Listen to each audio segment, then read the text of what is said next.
Hey everyone, it's Shanti for the Rough Cuts on Sunday. Once again, I hope you're having a great weekend and you'll have a great week. Before I start on this review, I just want to comment on the images. This is going to be about a series. Back when I initially scanned these images, which was years and years ago, bandwidth stealing was a very big deal online. Now, you don't really have a problem now, but back then, late 90s, 2000, around that time frame, it was a big deal and it was a big problem. So that is why many of the images that you will see have my website, which is an indefinite hiatus. It'll have its name across some of the images. I really don't feel like rescanning any of those. So showing is better than telling, which is why I like to have a lot of images on reviews, which are for comics, animated series, or animated films. On with the review.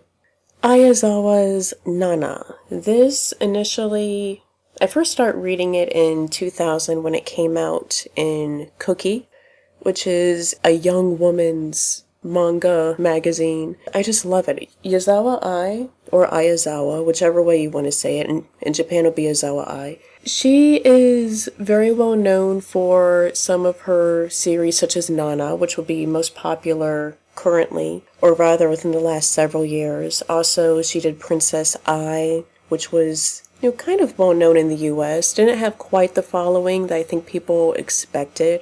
Also, Paradise Kiss, Gokinjo Monogatari, and Tenshi Nankan I just absolutely love her. A lot of you who have ever gone to my website, you know that I was obsessed with her for a really long time. She has a really distinct art style. I just love her work.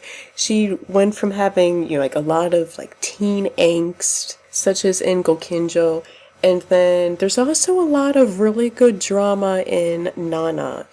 In fact, it was one of her, I think, her most successful series to date, at least up until 2008, as a cumulative series that had sold over 43 million copies. It's awesome. It's an awesome series. It inspired a live-action series as well as movies. The animated series goes up to volume 12 of the comics.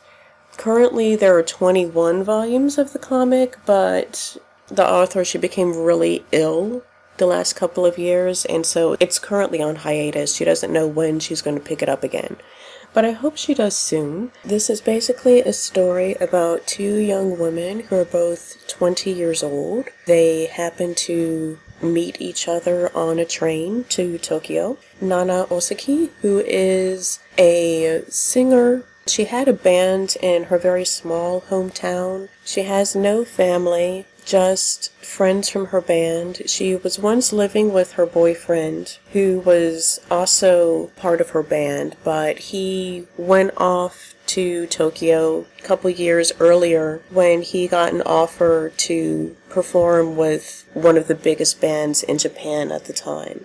So they have not seen each other since then, but because of pride, Nana decided to stay at home and try to hone her own skills in her punk rock band.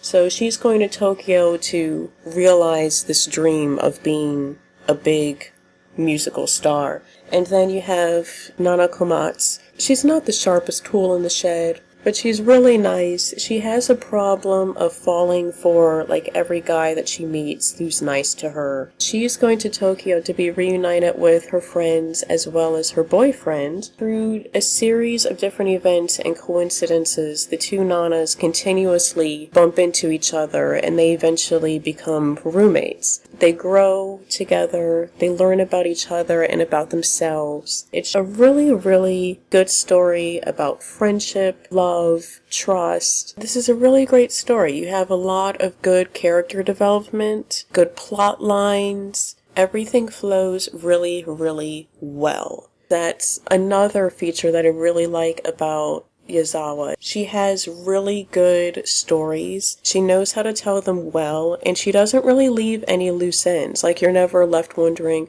whatever happened to this person?